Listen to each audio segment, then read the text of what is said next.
Então, na unidade 2.1, nós vamos ver traumatismos de coluna, tá? Coluna vertebral. Antes da gente falar sobre coluna, nós temos que entender algumas coisas sobre ela, tá? Vamos entender, na verdade, nós vamos relembrar do que a gente já viu ao longo dos semestres anteriores. A gente vai relembrar algumas coisas mais específicas da coluna, para que a gente possa falar propriamente das fraturas, tá? Eu sempre falo que antes da gente ser fisioterapeuta, ou melhor, para sermos fisioterapeutas, nós precisamos ter uma base muito boa em anatomia, fisiologia e biomecânica. Porque se a gente não souber disso, infelizmente, a gente vai ter uma certa dificuldade com o nosso manuseio, tá? Diante de um cenário geral, nós temos as fraturas como uma das principais causas, né, o principal traumatismo que leva a pessoas ter morbidades e mortalidade, ou seja, tanto pode levar à morte, quanto pode levar a pessoa a uma incapacidade. Pode deixar a pessoa cometida, na cama, enfim, tá? Levar uma sequela mais duradoura, tá bem? Claro que a maioria das lesões de coluna, elas estão associadas a acidentes, principalmente acidentes de moto, certo? Acidentes de carro e de uma maneira menos incidente, através de violência ou qualquer outro trauma, tá? Que pode ser por arma de fogo, arma branca, enfim. E aí, diante da nossa coluna, trouxe aqui alguns dados bem rapidinho para vocês terem noção de como que é um cenário nosso, principalmente numa região, numa localização intra-hospitalar, um atendimento intra-hospitalar. Então, quando você pega hoje dentro de um hospital, a maioria das pessoas que chegam lá com lesões de coluna tem a sua prevalência de idade entre 20 e 29 anos, ou seja, são adultos jovens. Por que eu estou falando isso?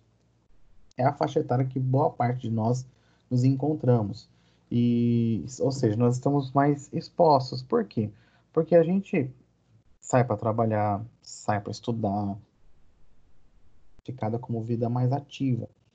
Então, nós estamos muito mais expostos ao risco do que qualquer outra pessoa. Então, você pega um adulto jovem hoje que está trabalhando, que faz uma entrega que seja, por exemplo, agora nesse momento de pandemia que a gente está vivendo, a gente depende dos entregadores. Eu preciso dos entregadores para levar algumas coisas para vocês para casa.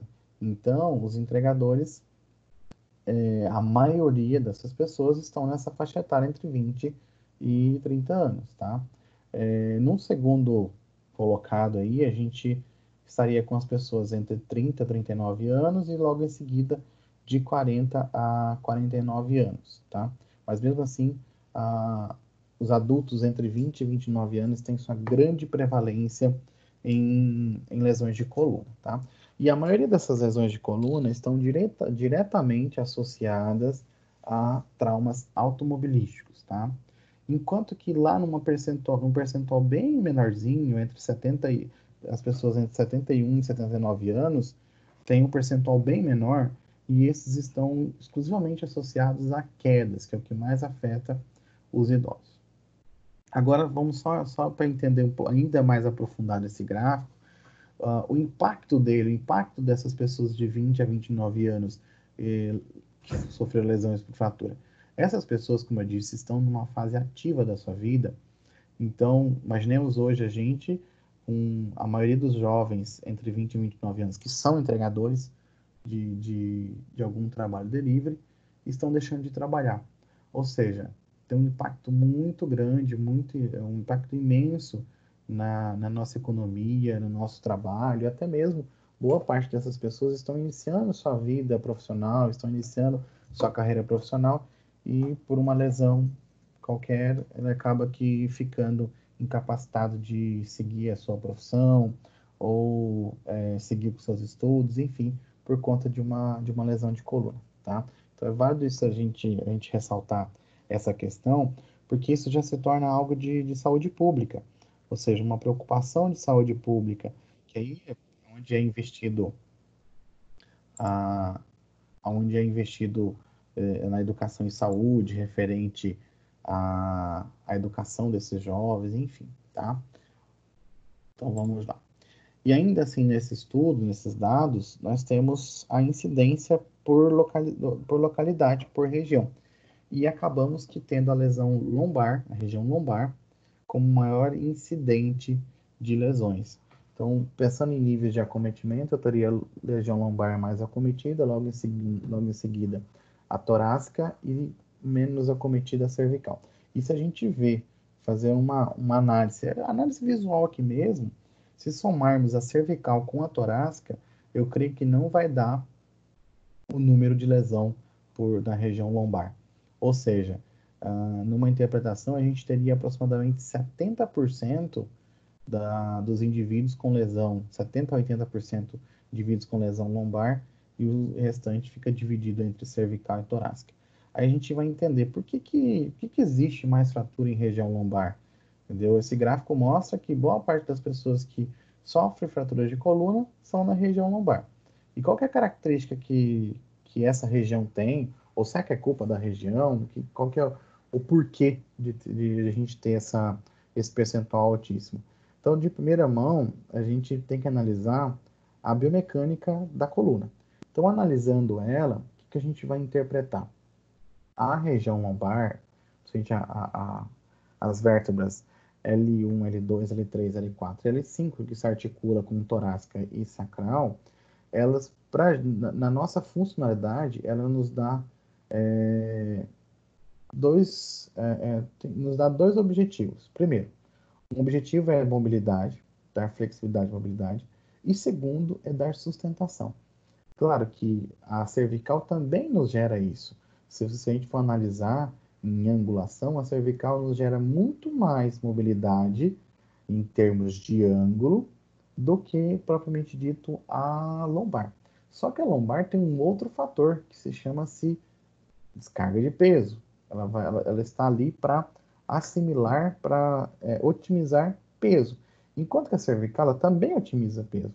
Mas é diferente de eu comparar o peso de um crânio, certo? Do peso que a lombar segura. Que a lombar é afetada. Ela é afetada por todo o peso do crânio, assim como o peso da caixa torácica. Então, em tese, nós temos a região lombar, além dela ser flexível, ela tem a sua incidência maior de fraturas, até mesmo por ela receber boa parte da nossa descarga de peso de tronco e crânio, tá? Mas, de qualquer forma, em relação a questões de acidentes, a lombar, ela não está muito associada só a traumas, a só queda de moto. Mas quando eu associo a lesões por acidentes de carro, lesões por arma de fogo e arma branca, a lombar tem uma sua incidência muito maior, tá? E num percentual, se a gente for fragmentar, claro, eu não vou entrar nesses detalhes, mas se a gente for fragmentar os tipos de lesões ou a incidência ou as causas de lesões da coluna lombar, se a gente for fragmentar, eu não posso deixar de citar para vocês, fala que é algo que tem um percentual um pouco menor, mas visto que acomete muito a região lombar, inclusive já vi casos de pacientes, lá na clínica mesmo da faculdade, nós tivemos uma paciente que teve uma lesão lombar, teve um TRM, né? Por conta de um processo infeccioso maltratado. Ela tinha um processo urinário, e esse processo urinário, esse processo inflamatório urinário não foi tratado decentemente e ela acabou que evoluindo por uma parestesia de membro inferior por conta de acometimento infeccioso da região lombar, tá? Claro que isso é um dado não tão relevante, mas isso pode acontecer a lesões de região lombar, tá? Não fratura, mas a lesão em si. E, tá, já falei para vocês um pouquinho do que acomete as lesões de coluna vertebral, e para que a gente possa entender ainda mais um pouco, a gente vai relembrar, como eu falei, a gente vai lembrar um pouco da anatomia, dos conceitos da nossa coluna, tá? Hoje, quando a gente fala em coluna vertebral ou coluna espinhal, certo? Ou espinha dorsal, enfim, ela vai desde o crânio até a nossa região pélvica, certo? O principal objetivo dela é nos dar sustentação, mobilidade e, ao mesmo tempo, ela vai nos dar a morfologia, ou seja, a nossa formação, ela vai dar sustentação para que o resto do corpo ele possa se manter formado. Tanto é que uma lesão de coluna, ou seja, não só lesão traumática, fratura, ou qualquer outro tipo de lesão de coluna, ela não só vai acometer ela, propriamente dito, mas as suas ramificações ou vamos dizer, em esqueleto apendicular, tá? E aí, o esqueleto axial, que é classificado como a coluna, ela vai desde crânio, passando pela cervical, torácica e a região lombar e finalizando lá no sacro, tá? Ela é composta por ossos, certo? Temos também tecido conjuntivo, tá? E temos a musculatura que nos dá o torque para a formação das nossas curvaturas, tanto fisiológicas quanto patológicas da nossa coluna vertebral, tá? Pessoal, tiver alguma dúvida, vocês perguntam. Com mais detalhe, eu tenho as divisões, né? Cervical, torácica, lombar, sacral e o cóccix, que finaliza. Nós temos presente em nossa coluna 7 vértebras cervicais, 12 vértebras torácicas, 5 lombares. Nós temos o sacro, que é um osso em si, e o nosso cóccix, que tem aproximadamente quatro pequenas vértebras, tá? E aí, a nossa coluna em visões antero-posterior ou postero-anterior, ela tem que estar alinhada, tá? Se não estiver alinhada, provavelmente ela está apresentando uma patologia, certo? Que a gente vai classificar como escoliose, que seria um desvio lateral da nossa coluna. Agora, para que a nossa coluna ela possa manter a sustentação e, ao mesmo tempo, a descarga de peso do nosso corpo, ela apresenta umas curvaturas que elas são dispostas, são vistas na lateral, certo? Vista lateral, mas que essas curvaturas são dispostas para anterior quanto para posterior, certo? E a primeira curvatura que a gente tem, que a gente vai chamar de lordose, ela está presente na região cervical. Na torácica, eu tenho a cifose. Na lombar, eu tenho a lordose novamente. E enquanto o meu sacro também apresenta uma cifose. Então, nós temos, durante a distribuição dos ossos na coluna, eu tenho a formação de 2 lordoses e 2 cifoses, tá? E aí, toda vez que eu tenho uma alteração, certo? Toda vez que eu tenho uma alteração tanto da cifose quanto da lordose, nós temos as classificações. Quando eu tenho alteração da cifose, pode estar presente na coluna torácica e na pélvica, nós temos a hipercifose, enquanto que o que acomete a região cervical e lombar, nós temos as hiperlordoses, tá bem? E como eu falei anteriormente, eu tenho a presença da escoliose, que é um desvio, certo?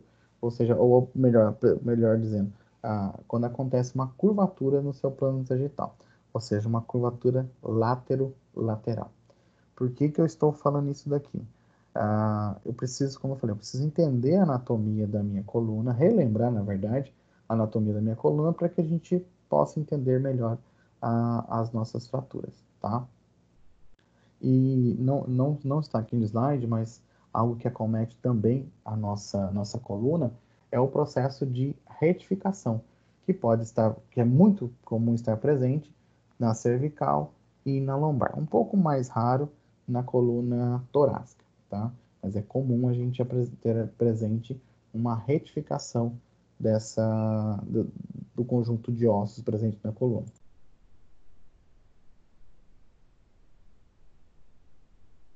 Seguindo aí, posso ter a nossa hipercifose ou hiperlordose, tá? As cifoses, elas podem acometer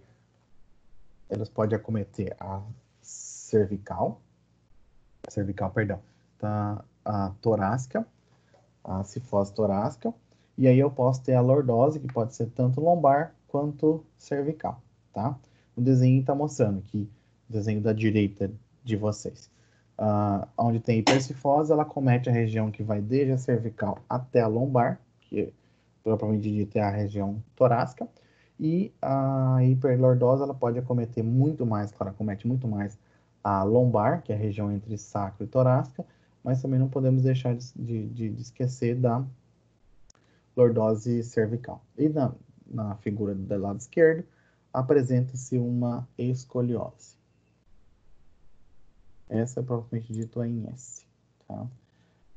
Então, eu sei que a nossa coluna tem 7 vértebras cervicais, tem 12 torácicas, tem 5 lombares, tem o sacro, tem o cóccix, tá? E aí, a minha coluna, ela tem as suas articulações, ela precisa se articular. Então, eu tenho a articulação cérvico-occipital, occipito-cervical, certo? Que é onde eu tenho a articulação entre o crânio e a coluna cervical. Eu tenho articulação entre vértebra e vértebra, certo? Eu tenho articulação da coluna, principalmente a torácica, entre as vértebras torácicas e as costelas, que a gente vai chamar de tóraco lombar, tá?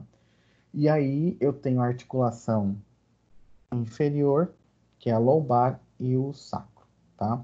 Mas o que é de grande importância para a gente relembrar ainda da anatomia da coluna é o fator das articulações intervertebrais, ou seja, a articulação entre as vértebras, tá?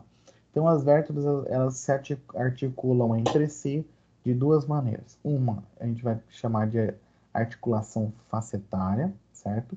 Que ela está presente mais posterior ao corpo vertebral, como está mostrado na figura do lado esquerdo, na coluna maior, o círculo pequeno, tá? E enquanto que o disco intervertebral, que tem sua presença do núcleo pulposo e o anel fibroso, que fica na região anterior, certo, da nossa vértebra, que faz a articulação entre os corpos vertebrais, tá bem? É apresentado pelo um semicírculo, uma figura oval mais maior, tá? Então, nós temos as duas articulações facetárias e a intervertebral, tá bem? E aí, as fraturas propriamente dita em si, nós temos essa informação que aconteceu na última Copa, já é uma informação já antiga, né? Foi de 2014, mas que eu acho que o mundo inteiro parou para ver esse tipo de fratura. Acho que nunca vai existir, nunca existiu uma fratura mais comentada, mais vista no mundo do que essa fratura. Apesar de ser uma fratura pequena, é uma fratura rara de acontecer, certo?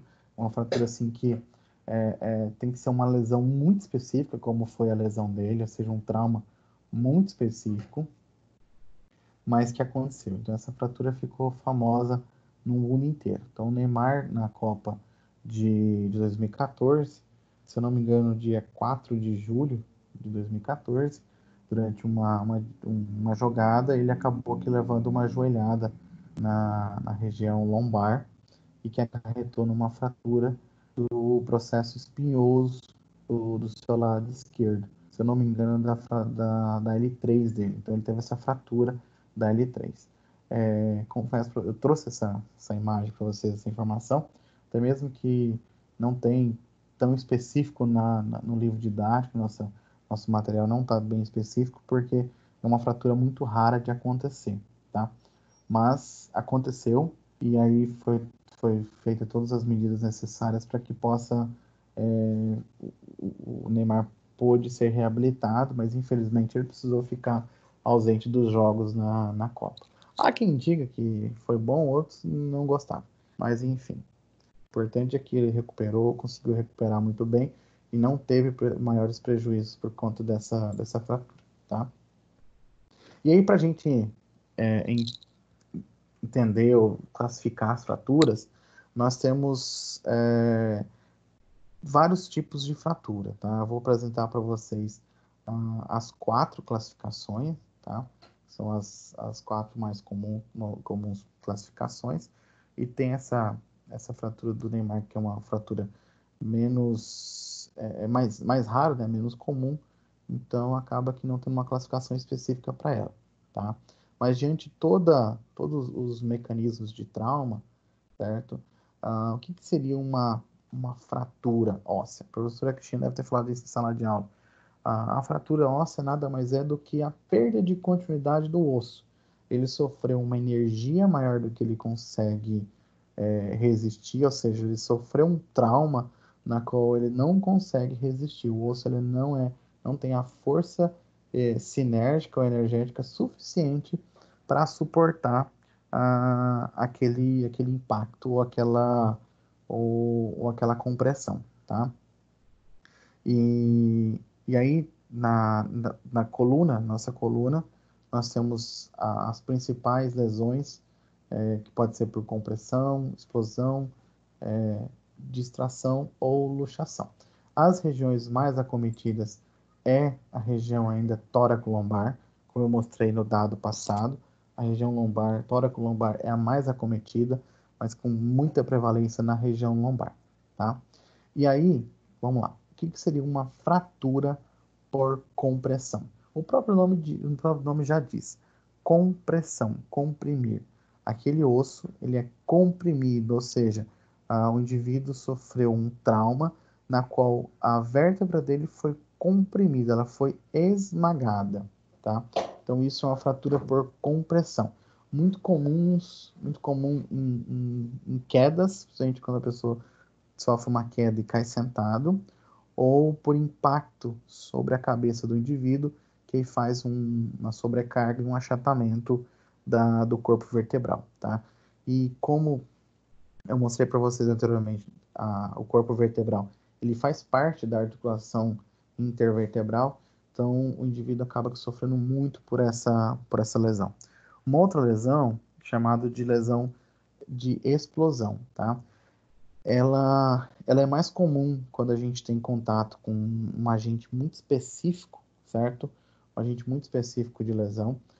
O Neymar, ele poderia ter sofrido esse tipo de lesão, até porque a pressão energética sobre ele foi bem forte, certo? A joelhada, e poderia ter muito bem gerado um atrito muito grande entre o processo espinhoso e o corpo vertebral, que poderia ter havido uma explosão e, consequentemente, uma lesão medular.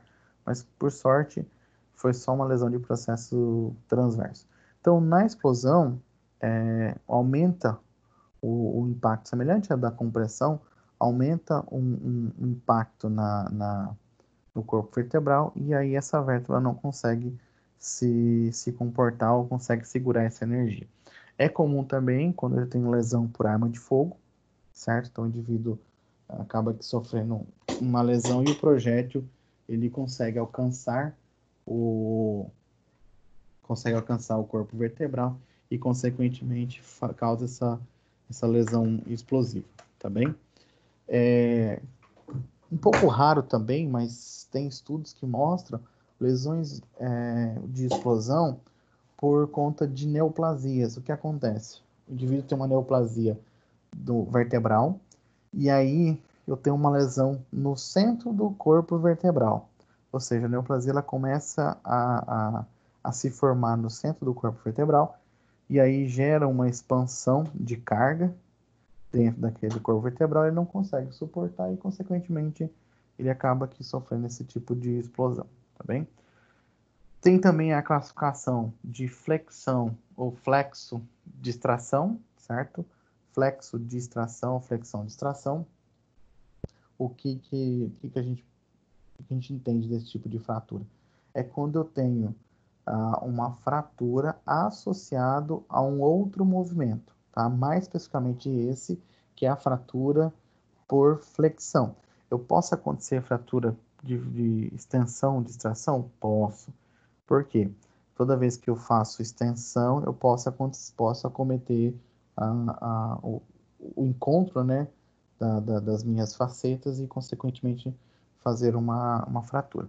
Então, por isso que é interessante a gente saber a biomecânica e a anatomia ali da coluna, Porque nesse caso, por exemplo, quando eu tenho uma flexodistração, o que vai acontecer? Aumenta a carga anterior da minha vértebra, ou seja, aumenta a carga sobre o corpo vertebral, enquanto que posteriormente, lá no meu processo espinhoso, no meu ligamento posterior, acontece o fato de haver um distanciamento, consequentemente aumentando essa carga ou a sobrecarga sobre o corpo vertebral. Consequentemente, uma fratura, tá? E aí, no caso de uma extensão, distração, o que vai acontecer? O inverso. A minha pressão está sobre as facetas, tá na região posterior, assim como vai haver uma aproximação entre os processos espinhosos da coluna e gerando esse atrito faceta e processo espinhoso, eles atritando, aumentando a carga, eles precisam suportar a carga, faz uma lesão, tá? E aí mantém a região anterior íntegra. Nesse caso, vamos lá.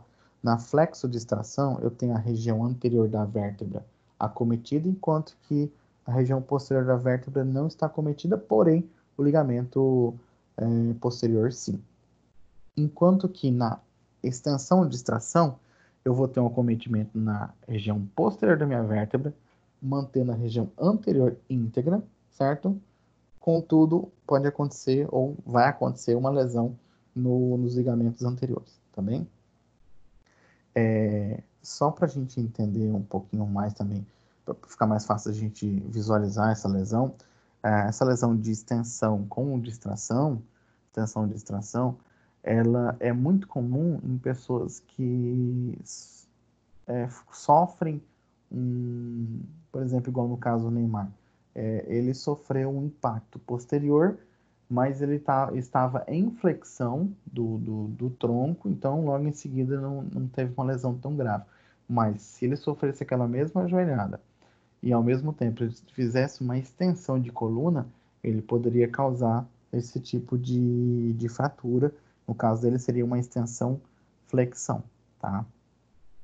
E aí, a última classificação de fratura, eu teria a luxação, tá? Como vocês conhecem, eu já ouviu falar que luxação é sempre presente em articulações sinoviais, ombro, cotovelo, punho, mão, joelho, quadril. Na coluna eu também tenho essa fratura por luxação, tá? É comum, principalmente em pessoas que recebem compressão com rotação. Claro que é uma fratura não tão comum, tá? Essa de luxação, mas o mecanismo de trauma dela seria a rotação com a compressão.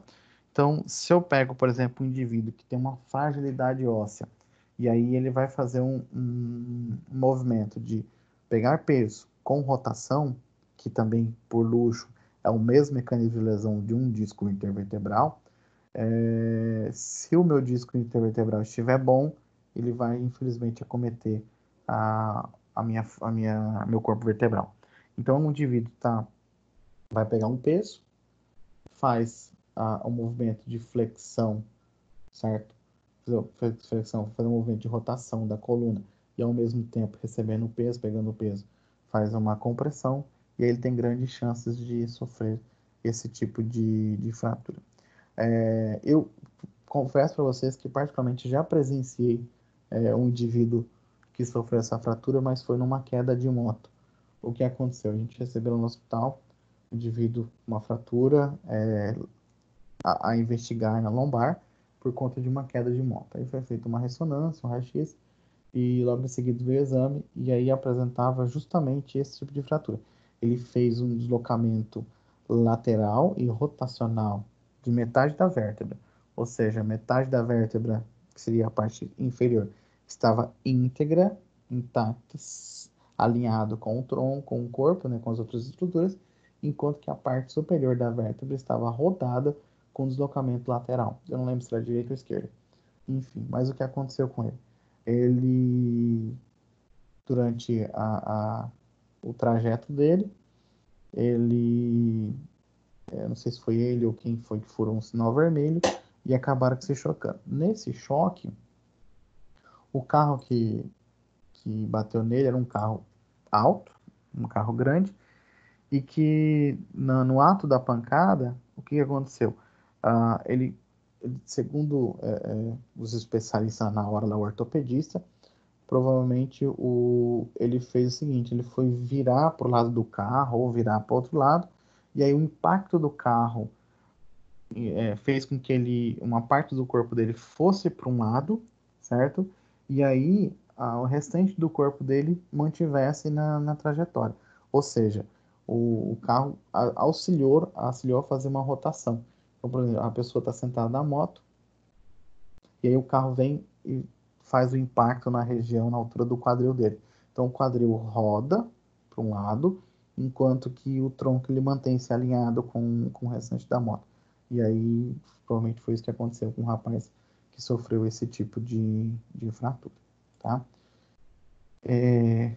De um modo geral, antes de especificar um pouco de cada fratura, de um modo geral, pensando em em sintomas, perdão, pensando em sintomas de fratura, nós teríamos, a princípio, a dor, certo?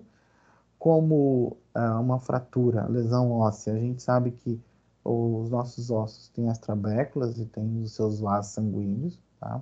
Apesar de que o periósteo é o maior fornecedor de inervação e de irrigação sanguínea para o nosso osso, então, mas é comum o indivíduo apresentar, a princípio, uns sintomas de dor, certo? E pode ter também presença de inchaços ou edemas, tá? E só que principalmente a lesão das fraturas espinhais, ou seja, as fraturas vertebrais, nós sabemos que o que permeia a nossa coluna vertebral, no seu canal vertebral, passa a ser a nossa medula espinhal, que sabemos da importância dela, que sem ela, infelizmente, as informações não têm sua condução contínua e eficaz. Então, toda vez que a gente pensa em fratura ou lesão de coluna vertebral, eu não posso deixar de pensar em lesão nervosa, ou seja, lesão de medula óssea, tá? Medula óssea, não, medula nervosa, perdão. Então, ou seja, toda vez que eu tenho fratura, independentemente cervical, torácica e lombar, eu tenho que pensar em lesões de sistema nervoso, tá bem? E principalmente do sistema nervoso central. Claro que eu posso pegar um ramo, passando pelo forame, um ramo foramidal ali, lá, colateral da nossa coluna, porém, a lesão de corpo vertebral, faceta, enfim, nós temos acometimento de nervoso, tá? Sistema nervoso. E quando tem acometimento do sistema nervoso, é comum o indivíduo, a princípio, ter fraqueza muscular, dormência, uma dor irradiada, certo? Que a gente vai classificar como radiculopatia. Problemas de intestino e bexiga, dependendo da lesão, mas é comum sempre acontecer. E dificuldades para andar. Então, logo que o indivíduo sofre uma fratura, ele é comum, se ele tiver lesão nervosa, vai ser comum ele apresentar esse tipo de alteração, tá? Conta também uma outra história que a gente recebeu lá no hospital de um senhor, agora, final de março, ele, ele estava descendo a Serra de São Vicente, vindo de Rondonópolis, e o caminhão dele perdeu o controle, uma carreta, e infelizmente não conseguiu frear e acabou capotando essa carreta. E aí foi socorrido pela Rota Oeste e acabou chegando lá no hospital com esse histórico de acidente. Eu acabei que precisando avaliar, fiz a avaliação, enfim, e nessa avaliação ele apresentava justamente dor, certo? Dor na região tóraco-lombar, apresentava não só fraqueza nos membros inferiores, mas como ausência de movimento. Então, ele teve uma paralisia parcial, claro que estava a se esclarecer, porque ele tinha sofrido acidente há pouco mais de 3, 4 horas, então era realmente ter isso. Ele tinha todos os sintomas, tinha dormência, tinha fraqueza, ele sentia choques.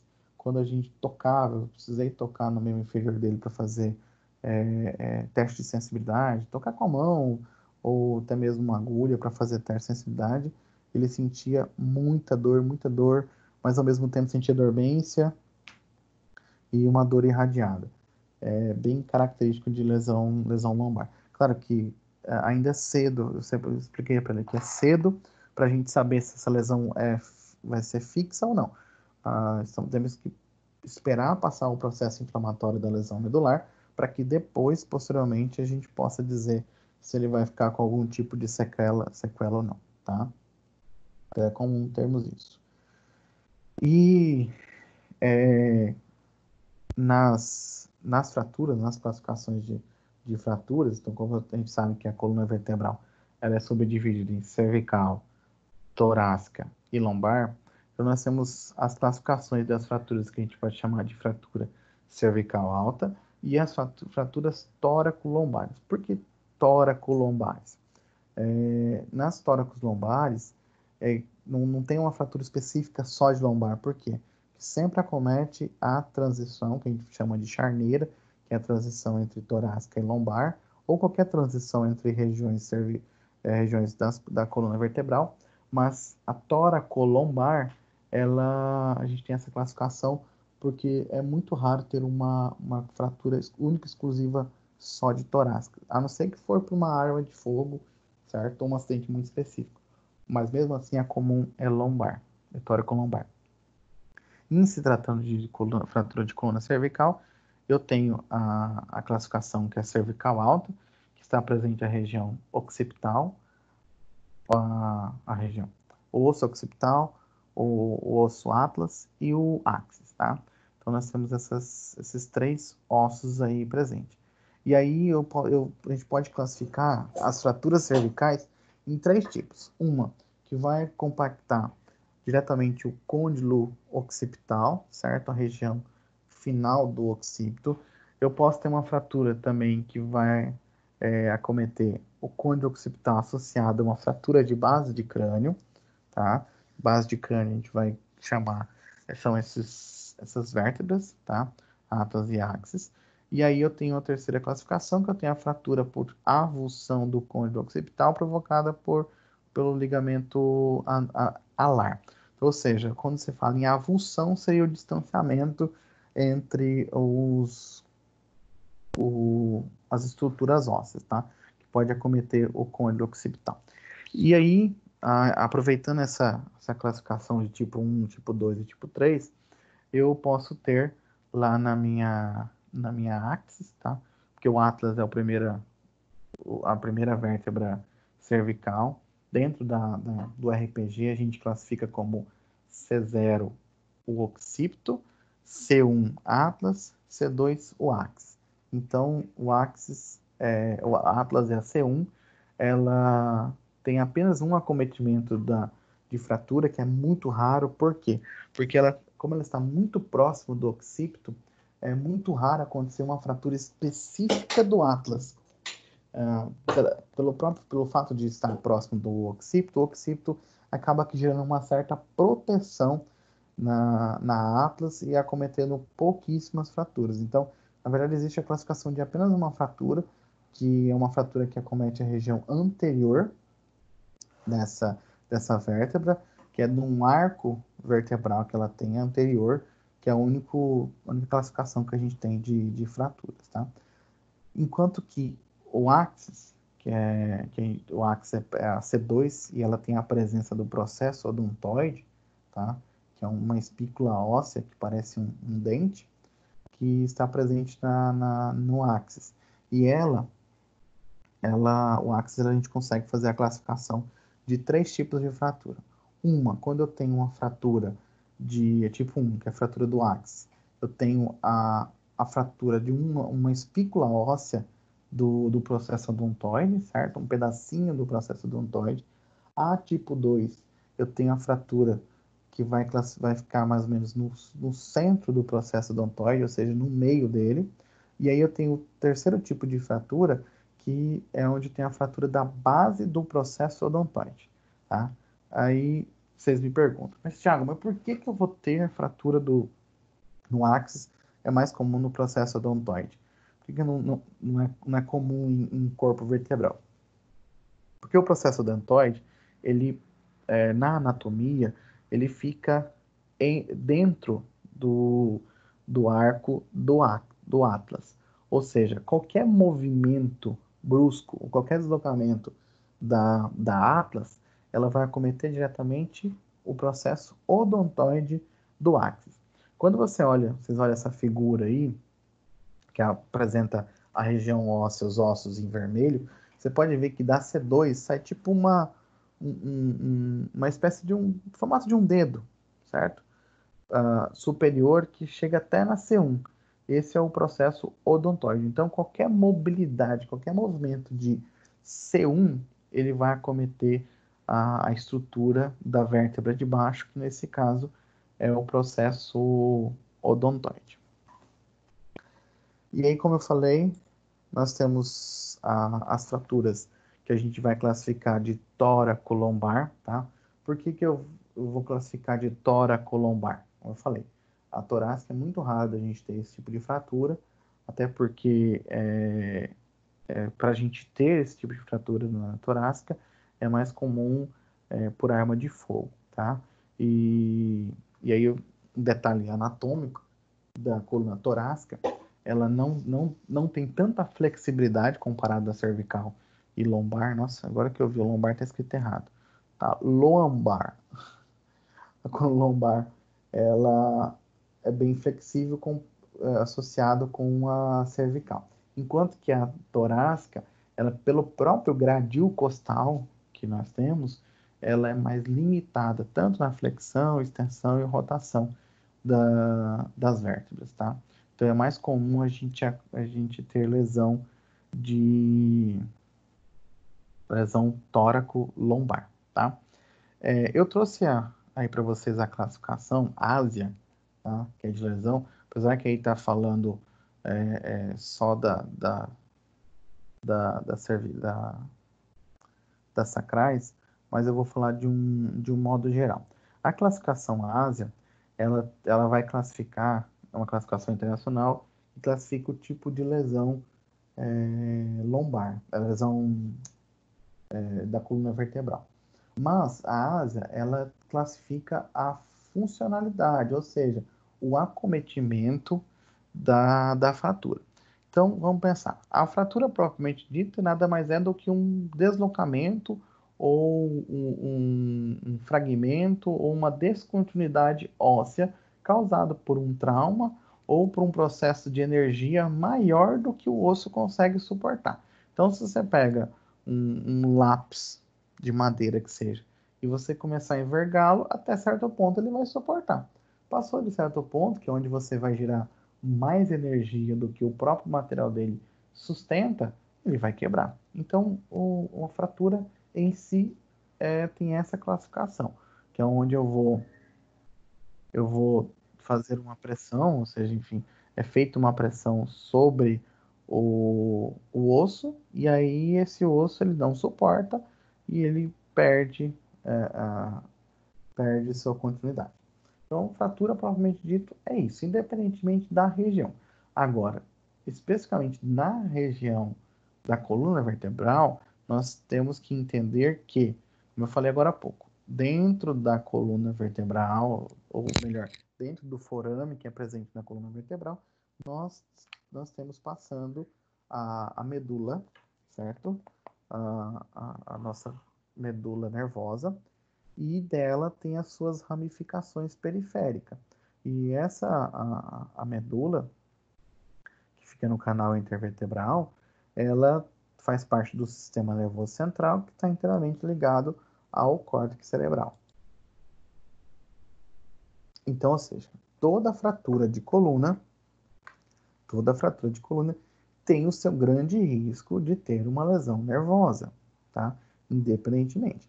E claro que quanto mais alta, mais alta a nossa fratura, pior é. Por quê? Quanto mais próximo do sistema nervoso central craniano, ou seja, quanto mais perto do nosso cérebro, mais grave é a nossa lesão. Tanto é que uma lesão de cervical, fala assim, a pior lesão que tem dentro de todas as lesões, porque ela gera muito mais risco para o meu indivíduo do que as outras regiões, tá? Porque, por exemplo, se eu tenho uma fratura que vai acometer meu atlas ou meu axis, certo? Esses ossos se deslocando, eles podem simplesmente acometer tronco, tronco, certo? Pode acometer bulbo ou até mesmo as pirâmides. E a gente sabe que são regiões de grande importância para a nossa sobrevivência, tá?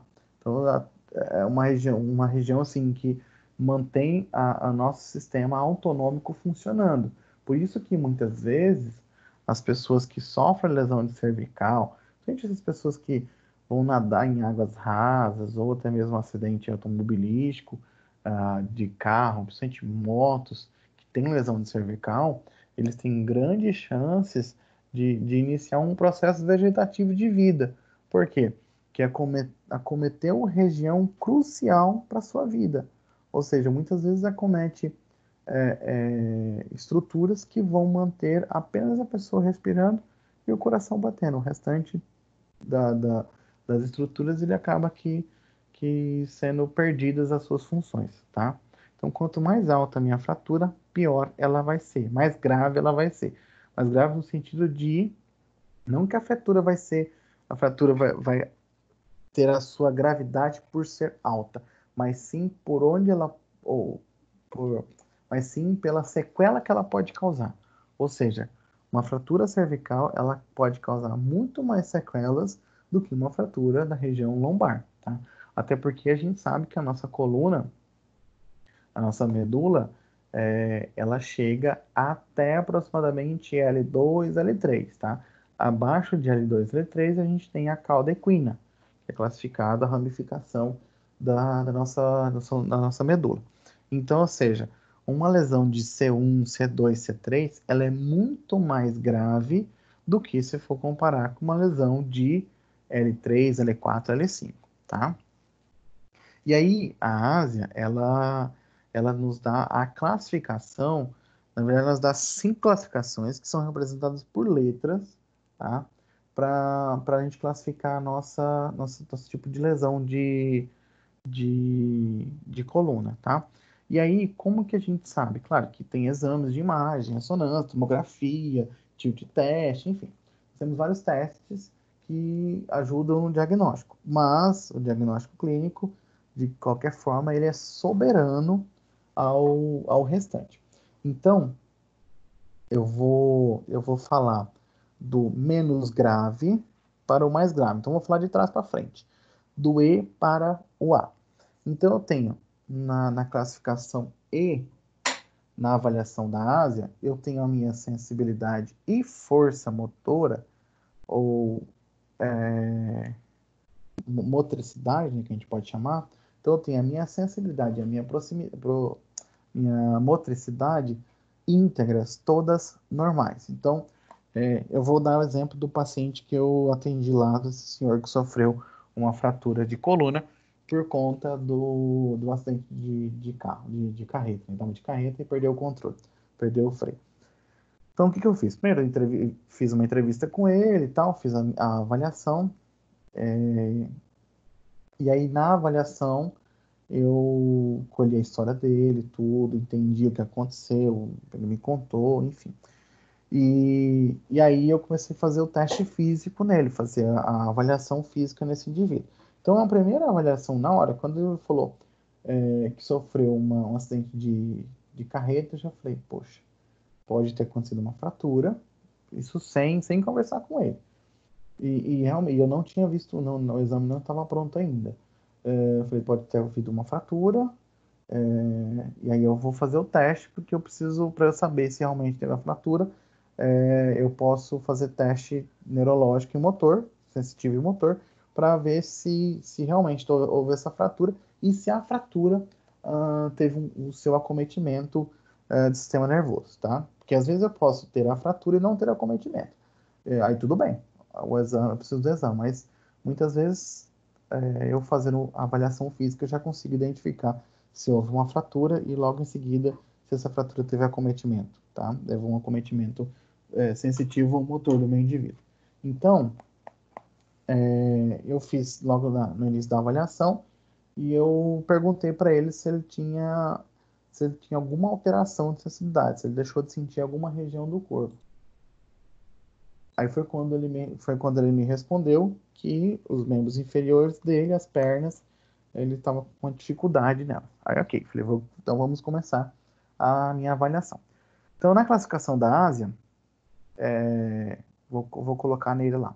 Membros superiores, ele estava íntegro, conseguia mobilizar normal, então ele conseguia fazer flexão, extensão de ombro, abdução, adução, flexão, extensão de cotovelo, punho e mão. Ok, então, sensitivo e motor normal, fiz o teste sensitivo. E aí eu tenho a classificação D, que é classificado como lesão incompleta. Só que tem um porém, a função motora é preservado abaixo do nível neurológico, e a maioria dos músculos abaixo desse nível tem um grau maior ou igual a 3, tá? Então, ou seja, eu vou avaliar meu indivíduo, e aí ele teve, no caso desse senhor aí, ele teve uma fratura de T12, tá? Tem uma fratura de T12, assim, no finzinho quase da medula. E aí, no caso dele, ele não se classificaria nessa lesão D, lesão incompleta, porque quando eu fiz o teste motor, ele não conseguia fazer o movimento. Pedi para que ele fizesse, ele não conseguiu fazer, tá? Então, se eu fosse classificar ele na Ásia, eu ia descartar essa lesão, a lesão D, tá? Por quê? Porque na lesão D, a função motora deveria ser preservada, certo? A nível neurológico, e o movimento dos músculos, a maioria dos músculos abaixo desse nível, teria um grau maior ou igual a 3. Então, ou seja, a força muscular dele ia manter-se em 3 ou 4 no máximo, tá? Aí eu fui para a lesão C, a lesão incompleta C, que a função motora é preservada abaixo do nível neurológico e a maioria dos músculos abaixo desse nível tem grau menor, tá? Menor ou igual a 3.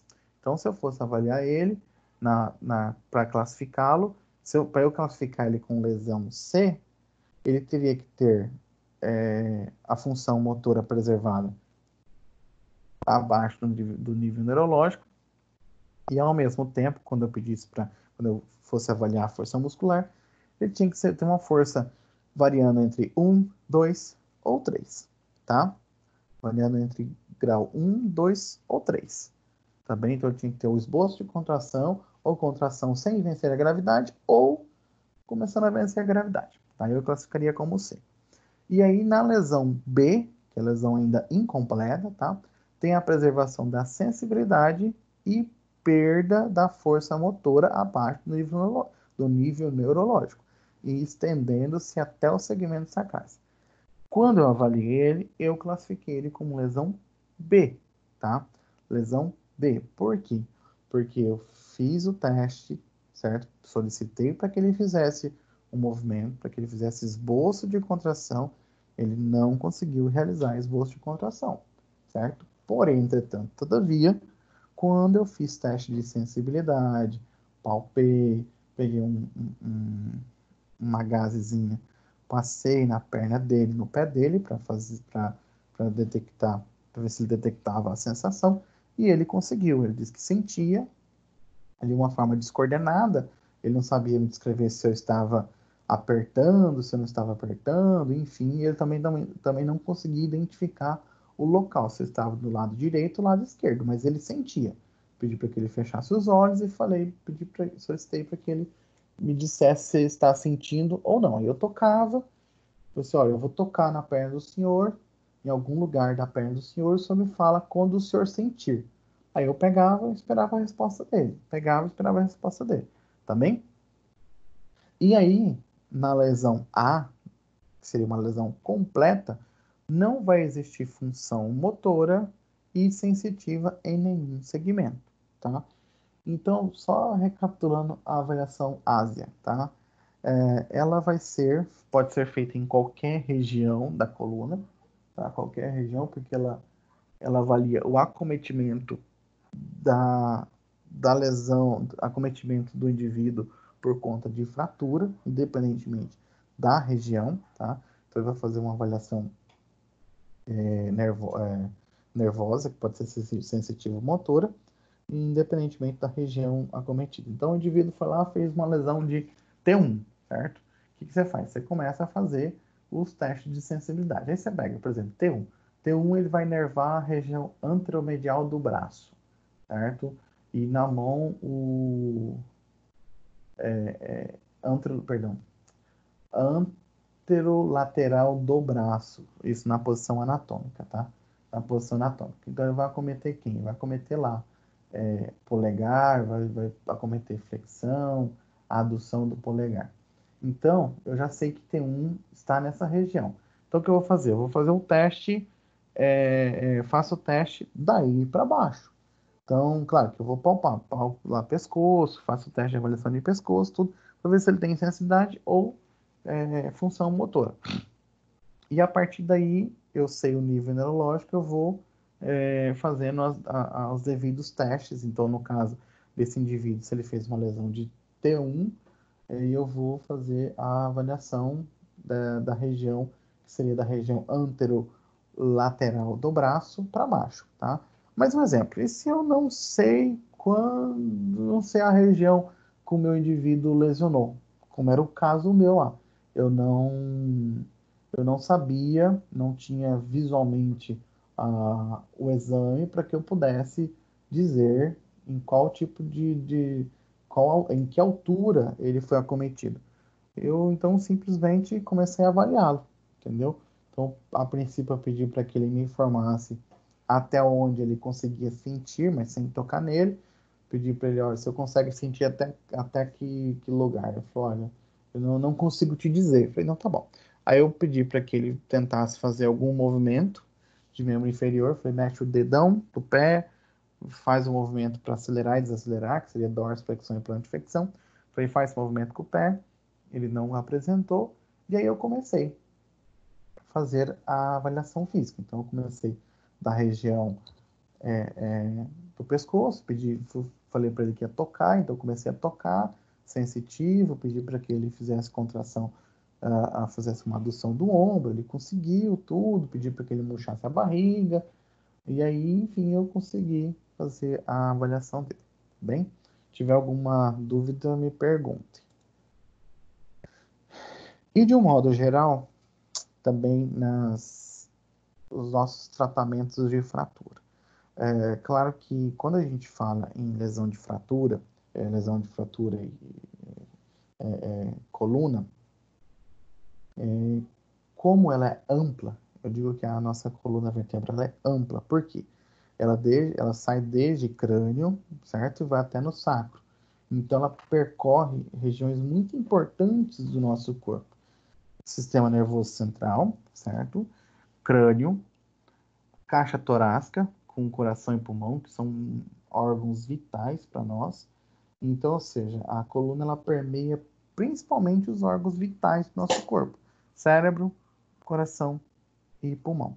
Não que os outros órgãos não mereçam atenção, mas esses principais, o rim não funcionando, a gente vive, o intestino não funcionando, a gente vive. Enfim, agora coração, pulmão e cérebro, infelizmente, não dá. Então, como ela permeia, nós teremos um tratamento, como ela é ampla, nós teremos um tratamento mais amplo ainda. Então, ou seja, de acordo com o acometimento, ou de acordo com a fratura da minha coluna, eu vou ter que desenvolver um tipo de tratamento. Tá? Por quê? Porque se eu estou trabalhando com a coluna cervical, eu vou desenvolver um tipo de tratamento. Se eu estou trabalhando com a coluna torácica, um outro tipo de tratamento. Se eu estou trabalhando com a região lombar, eu tenho um outro tipo de tratamento, tá? Então, ou seja, vamos pensar aqui, bem sucinto, essa classificação de tratamento, de um modo geral, eu tenho, primeiro, eu posso ter um tratamento cirúrgico medicamentoso, tá? Que quem comanda esse tratamento é o médico, ele comanda e determina. e aí ele pode determinar, dentro desse tratamento cirúrgico medicamentoso, a utilização de anti-inflamatórios, que pode ser esteroidais ou não esteroidais, assim como analgésicos, tá? Que pode ser o medicamento. Ou ele pode optar por um tratamento cirúrgico, paciente das fraturas, tá? Que pode ser pautado em artrodese, que é a fixação dos corpos vertebrais, como também ele pode fazer a corpectomia, que seria a retirada do corpo vertebral fraturado e fazer uma reposição com uma prótese vertebral, tá? Então ele tira o corpo ali e coloca uma outra vértebra. E por outro lado, temos nós, de muito importante, principalmente nesse momento agora, o fisioterapeuta atuando, a princípio nós temos que fazer uma avaliação, tá? Então não tem como eu tratar a coluna sem avaliar, infelizmente não dá, tá? Preciso avaliar. Logo em seguida, como meu paciente, eu falei anteriormente que o paciente vai apresentar dor, é comum dor sim, então nós temos que pautar o nosso tratamento em promoção de analgesia, diminuir a dor, tá? Logo em seguida, nós precisamos orientar, porque, igual eu fiz com esse paciente, se eu não orientasse, infelizmente, ele poderia não entender da gravidade dele e querer fazer alguma outra coisa. Ele só não fez porque ele não conseguiu, entendeu? Mas a maioria dos pacientes que tem lesão, qualquer paciente, na verdade, independente, se você não orientar ele, ele pode fazer alguma coisa errada e aí quem vai ser culpado vai ser você que não orientou, tá? Claro que ele tem a parcela de culpa, mas nós temos que ter o nosso dever de orientação. E aí, nos tratamentos, eu posso ter uma parte da eletroanalgesia, ou eletroterapia, na verdade, que vem com TENS, FES, russa, com interferencial, laser, crio, ultrassom, enfim. Por outro lado, a cinesterapia, tá? Que é crucial para nós. Não tem como a gente deixar de lado a cinésio. E pacientes de coluna, principalmente quando a gente tem uma lesão do sistema nervoso central, periférico, enfim, a hidra é um grande aliado para nós, tá?